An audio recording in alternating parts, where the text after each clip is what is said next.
asalaamaaleykum Sénégal asalaamaaleykum àdduna Mr Thiam Family 221 TV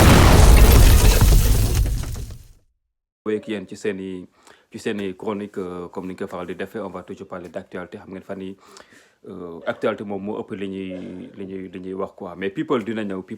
ci kanam ak yeneen bon gis ngeen vous l'avez sans doute regardé vidéo bi mais tey dafa kase ala ajara bi saar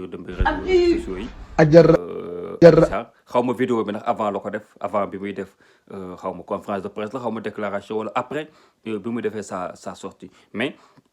bon njëkkoon nañ def vidéo bon peut-être doon wax ci failles yi nga xamante ni gis nañ ko ci vidéo ci vidéo bi failles yi nga xamante ni dafay war rek ba léegi ñii fen bi ñu jàpp ni que moo am jóge ci Adji Sarr jëm ci Ousmane Sonko ba léegi ñu ngi jàpp ci fen boobu noonu en complicité ak ñenn ñi nga xamante ne peut-être ñoo làkku seen ginnaaw ainsi que ce fameux maître El Hadji Diouf bi nga xamante ne boobu ba léegi moom moo nekk ci wetu Adji Sarr comme soi-disant son avocat mooy xaw ma avocat du diable laa ko tuddee xaw ma lu mu tuddoon mais gis ngeen mbirum yabaate bi nga xamante ni Adji Sarr wane na ko encore mbirum yabaate bi nga xamante ni Adji Sarr wane na ko encore pour man Adji Sarr dafa yàpp Sénégalais yi te il est temps que ñu wax ak Adji Sarr il est temps que ñu wax ak ces complots yi nga xamante ni ces comploteurs yi nga xamante ni ñoom ñoo nekk ci ginnaaw Adji Sarr il est temps que ñu wax ak maître El Hadji Diouf il est temps que ñu wax ak maître El Hadji Diouf ni ko maître El Hadji Diouf yow yaboo ñu moomoo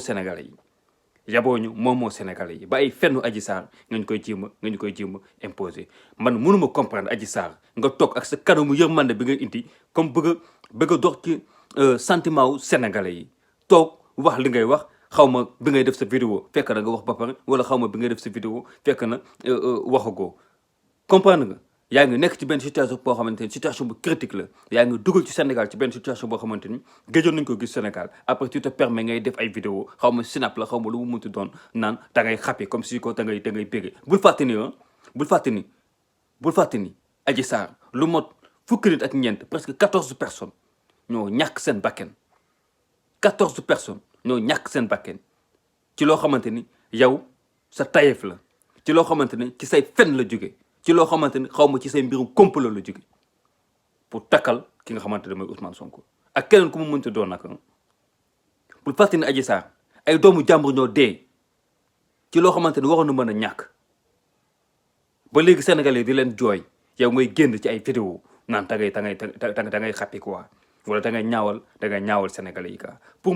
man di yabaate la tayef la quoi ba pare waxuma dara maître El Hadji Diouf nekk ci wetam di ko booster bëgg ñu force ay fenu Adji Sarr parce que depuis le début nit yaa ngi koy wax nit ñi naan complot la ñu ngi naan du complot ñu ngi naan ay mbirum fen la ay mbirum kàcce la ku seetaan vidéo bi nga xamante ne Adji Sarr def na ko barki démb xaw ma démb ku seetaan vidéo bi di nga xam ne carrément ni que non ñi nga xamante ni ñoom lañ doon interroger mbir mi amee dañ leen di jox dëgg parce que képp koo xamante ni xam nga Adji Sarr wala képp koo xamante ni jege nga Adji Sarr luñ la mën a laaj ci Adji Sarr doo wax ba daaneel sa wax te newoo kii dafa mën fen wala dafa mën kàcc wala day sos kon tey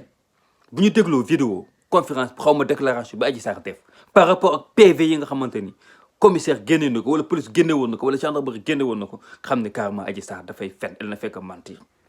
sànq gis ngeen sa patronne Ndeye Khady génn na yor ko xamante waat naan li ko Adji Sarr du tuumal parce que Adji Sarr ci biir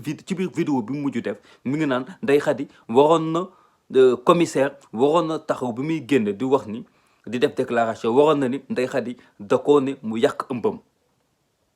te gis ngeen sànq Ndeye Khady réagir na nee na du wax ci dossier bi parce que peut-être que dañ ko interdit mu wax ci dossier bi wala dafa nekk sous contrôle judiciaire moo tax mu di wax ci dossier bi mais wax na pour setal deram et c'est normal mu génn mu setal deram quant à Ousmane Sonko nag man damay saluer esprit de grandeur esprit de dépassement bu mu am par rapport ak dossier bi bu mu sax ji ma génn naan dafay waat ak dafay jëm a setal deram ak dafay kii parce que ñëpp xam nañu Adji Sarr dafay fen jusqu'à la preuve du contraire dafay fen ba pare dafay yëpp Sénégalais yi mënuñu génn taal dëkk bi ñëpp tiit nekkoon ci benn tiitaanga boo xamante ni mooy loolu daanuñu ko woon gis ci réew mi ay doomu aadama ñàkk ci seen bakkan yow tu te permets ngay génne yow mi nga xamante ni yaa waral mbir mi tu te permets ngay def vidéo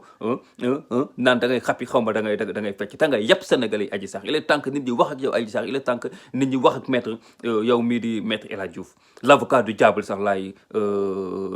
wax c'est vraiment désolant yëfu yabaate dëgg ngeen nekk di def ak Sénégalais yi gars yi ñu jégalu fekkante ne kàddu gi dafa diis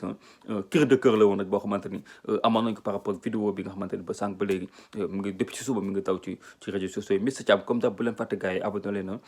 jàppale chaîne bi bës cloche bi mën a jot notification Mister Thiam Family 221 TV guys respect